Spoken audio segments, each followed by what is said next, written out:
Huda Beauty's new foundation is going viral because Michaela gave it a relatively scathing review, but it was also Jeffree Star approved, so I'm getting a bit of mixed messaging from the girls. The foundation is called the Easy Blur Natural Airbrush Foundation, and as someone with a lot of pores, texture, and acne, I want to see if it's actually going to airbrush my skin. So let's go. As always, I've grabbed myself a sample pot because I don't believe in buying the full foundation when you have the means to try it first. So this is what it's meant to do. The Easy Blur Foundation is a weightless, real-life filter foundation that's ultra blurring and smoothing for an easy airbrush finish. With medium to buildable coverage for foolproof, seamless, easy application. The serum-like foundation is formulated with 1.5% skin smoothing niacinamide and pore blurring silica for the most natural airbrush finish. That I will critique. I hate that there's niacinamide in here and that's such a big thing that people are doing lately, because a lot of people are allergic to niacinamide, and this big uptake of makeup that includes things like niacinamide means that there's less options for people, and people have to be a lot more onto it now to make sure that they're not going to have any sort of allergic reaction. And I know that niacinamide can help with the appearance of pores and things like that, but as a skincare ingredient in a foundation, it's probably not going to have a lot of effect. So I'm a bit like,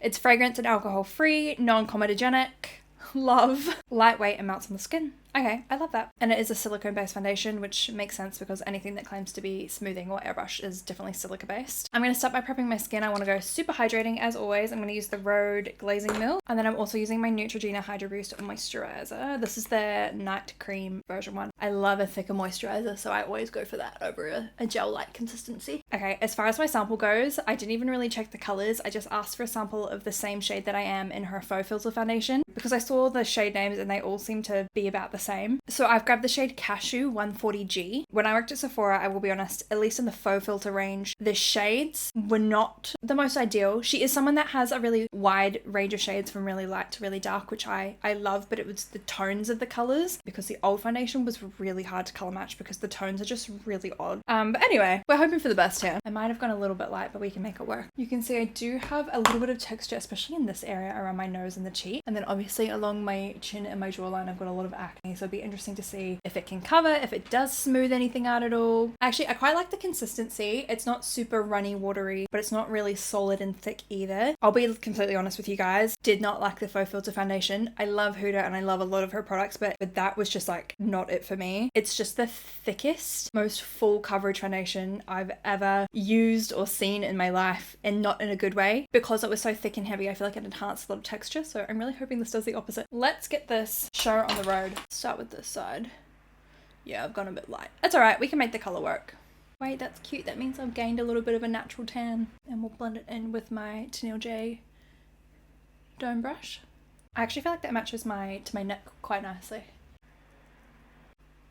Ignore the color. Coverage wise, it's very, very nice. It's definitely a soft matte finish. Texture wise, if you have a lot of pores, I think it actually does smooth those areas. I think when you start to have more texture in terms of acne or skin buildup, it is not sitting as nicely, but you can kind of see where I've got a few little dry spots on the corner of my nose. It's not sitting as nicely. It has grabbed, I guess, a little bit patchy. So if you do have dry skin immediately, this might not be the best foundation for you. Let's do the other side. I think it's very true to colour, even as it's drying down on my face. They look the same colour-wise. A lot of foundations, when they do have that oxidizing moment, it happens usually pretty instantly. So you can pretty much swatch and go with your true shade on this foundation. I'm giving Ghost. I think the coverage is really amazing. It does feel very lightweight. Like, I don't think it feels like much on the skin at all. It is, I think, panicking a little bit on my nose. It's not sitting as well as I would like it to, and I think it is because it's more of that soft matte. Instead of blurring the skin, I think it's just drying down and accentuating the texture that I already have there. And it actually looks really nice on my bigger pimples as well because it's covered so nicely. I am very intrigued to see how this will wear into my skin as I get oilier throughout the day. So I'm going to go apply the rest of my makeup and then I'm going to check back in with how we're looking. I'm partially through my makeup, but I just want to do a little update. I just applied a little bit of the Huda Beauty Easy Bake Cupcake Powder on the side of my face. And I will say, with powder, ultra, super, ultra, mega, super smooth. Powdered side, versus non-powdered side. Anyway, I'm gonna finish. I'll be back. My makeup is completed. As you can see, the color doesn't look as intensely crazy now that I've put other makeup on, which we love. Like I said before, once I put powder on, it looked insane, like super smooth, matte, flawless. Obviously, this foundation is part of the Easy Bake universe and it works really, really nicely with the powder. Original critiques still stand. I don't think it looks the best on my nose. I think powder definitely did help, but I have other foundations that perform a lot nicer on that kind of texture. So that is something that I would look out for if you are someone that has that kind of texture. I think my acne looks really good actually. It's covered really nicely. So I didn't even put more on. That was just one layer of coverage. I do generally have really oily skin. With this kind of finish, it does make me worry that it might split or separate. So fingers crossed that doesn't happen. But so far I think we're looking really, really nice. I think it's a foundation that will look and show up really nicely on camera and like in photos and things because it looks so smooth. I just get the vibe that in a photo it would be like I'm gonna go enjoy the rest of my day. I live in Queensland, so it's relatively humid and hot. It is getting a little bit sweaty up in here, but let's see how it goes and I'll check back in with you guys tonight. And we're back. I've been wearing this for 7 hours now, and I think for that amount of time with no touch-ups, we're looking pretty good. My first impressions, I do think it's actually worn quite well into the skin. I kind of do understand what Michaela was saying when she said it looks makeup-y. Obviously all makeup looks makeup-y, but foundations that tend to go on that more matte side do tend to look a little bit more makeup-y because they do sometimes accentuate certain areas of the face. I always just find that a hydrating or luminous foundation sometimes, in my opinion, is a little bit more forgiving. So I do understand what she meant. It looked a little bit, I don't know how to describe it because it obviously looked nice and smooth, but it almost looked a little bit stiff. And I feel like over the course of the day, it's like warmed up to my skin and also like my natural oils have come through. And so I feel like it's kind of settled and looks just a little bit more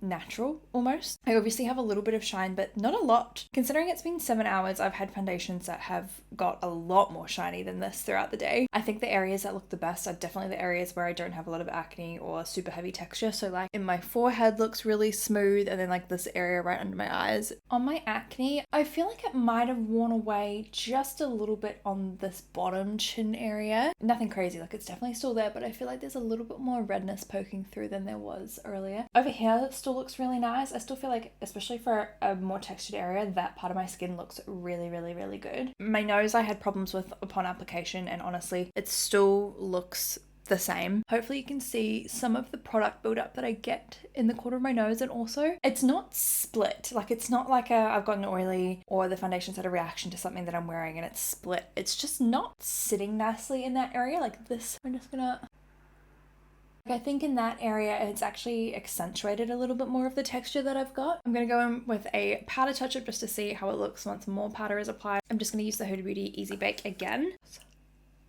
Together, these products are just extreme smoothing filter on the skin. Who do I think this foundation is for? I think if you have oily skin, this would look really nice on you. It'll give you a nice natural finish. I think if you have combo skin, you'll kind of look like me in the sense that it'll look nice in some areas and maybe not in others. I think if you have dry skin, I wouldn't waste your time because any sort of flaky dryness on the skin, it's going to cling and really accentuate those areas in a way that you don't want it to. Literally medium buildable, bordering on full coverage. As far as the blurring and airbrushing finish of this foundation goes, I think you definitely can achieve that effect with this, but I don't necessarily think that it does it on its own. With the Easy Bake powder as well, insane blurring. Like if you were to just use it on its own, if you don't like a lot of powders and things like that, I think it definitely needs a powder to get that full airbrush effect. If you've got large pores, if that's the kind of airbrushing that you need, it's going to look amazing on large pores. I do really feel like it blurs and just fills in all of those pores. In conclusion, I think it's nice. Do I think it deserves to go as viral as it has been? Probably not. I think it can be difficult to critique brands like Huda Beauty because I love Huda Beauty. Everyone loves Huda Beauty and we really want to support Huda because